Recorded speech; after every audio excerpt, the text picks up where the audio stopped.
Savoir nommer des molécules organiques, les représenter et connaître leurs fonctions est essentiel afin de réaliser par la suite des synthèses en chimie organique. Souvent, nous partons d'une formule brute qui nous informe sur le nombre d'atomes présents dans la molécule.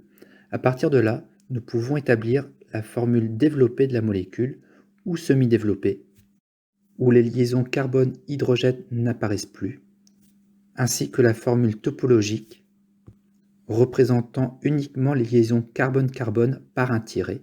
À nous de retrouver le nombre d'hydrogènes présents dans la molécule. En topologique, la double liaison carbone-carbone est représentée par un double tiret. Les groupements fonctionnels comme l'hydroxyle restent représentés par des lettres O et H. Même chose pour le groupe carbonyle et pour les groupes halogènes. Les molécules cycliques peuvent également être représentées en topologique. Un certain nombre de familles organiques sont à connaître, ainsi que leurs groupes caractéristiques et leurs noms associés. Si nous prenons l'exemple d'une molécule polyfonctionnelle, nous pouvons repérer sur celle-ci le groupe carboxyle de la famille acide carboxylique, le groupe amine de la famille amine, le groupe amide de la famille amide et le groupe carboxyle de la famille ester. Regardons maintenant en détail comment nommer une molécule, l'alcane. Selon le nombre de carbone rencontré dans une molécule, celle-ci prendra un nom différent du méthane jusqu'au décane. Des ramifications peuvent apparaître et prendront les noms méthyle, éthyle et propyle. Essayons de nommer la molécule suivante. Il faut d'abord représenter la chaîne carbonée principale correspondant au maximum de carbone se succédant. Pour ce premier encadré, nous repérons 6 carbones, alors que dans le deuxième encadré, nous repérons 7 carbones. Nous retiendrons donc cette deuxième solution, celle comportant le maximum de carbone aligné. Repérons ensuite les ramifications méthyle et éthyle. Numérotons ensuite la chaîne principale de deux manières différentes. Nous repérons la ramification la plus proche de l'une des extrémités, ici le méthyle situé à droite, qui donnera la priorité de la numérotation. Il ne nous reste plus qu'à nommer la molécule en commençant par la chaîne principale à 7 carbones qui donnera le nom heptane. Devant ce nom, plaçons le nom de la ramification méthyle précédé du préfixe di pour signifier que nous avons deux groupements méthyle sur la molécule.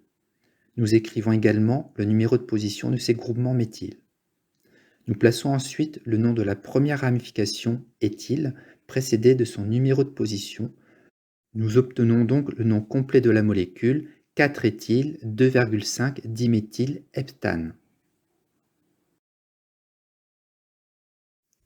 Pour la nomenclature des alcools, nous utilisons bien entendu la même technique. On repère la chaîne principale de la molécule, les ramifications et le groupement fonctionnel hydroxyle ici présent. On numérote ensuite la chaîne principale à 7 carbones.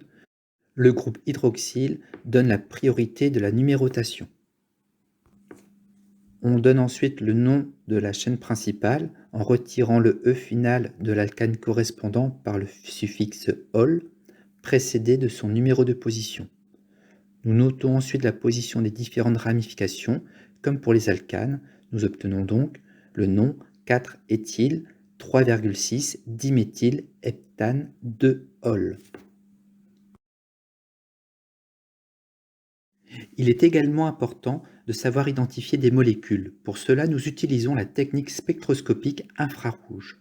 Ce spectre est caractérisé en ordonnée par la transmittance, autrement dit le pourcentage de faisceaux infrarouges transmis par la molécule, et en abscisse par le nombre d'ondes liées à la fréquence de l'onde infrarouge.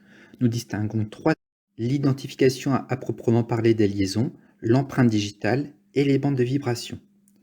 Nous disposons pour cela d'une table de bandes caractéristiques que vous retrouverez dans votre livre.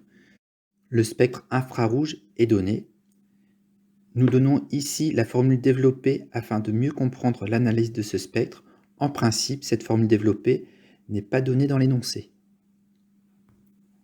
Nous pouvons repérer sur le spectre des bandes situées aux environs de 1600 et 3000 cm-1 de nombre d'ondes. Nous pouvons lire dans les tables qu'il s'agit des liaisons simples carbone-hydrogène et liaisons carbone-carbone double. La deuxième bande d'absorption apparaît un petit peu avant 3000 cm-1. Dans les tables, nous pouvons identifier une liaison carbone-hydrogène des alcanes. Prenons un deuxième exemple où apparaît le groupement hydroxyle. Comme précédemment, nous identifions un petit peu avant 3000 cm-1 la liaison carbone-hydrogène. Nous remarquons une large bande située dans les 3500 cm-1 et qui correspond à la liaison OH de l'alcool.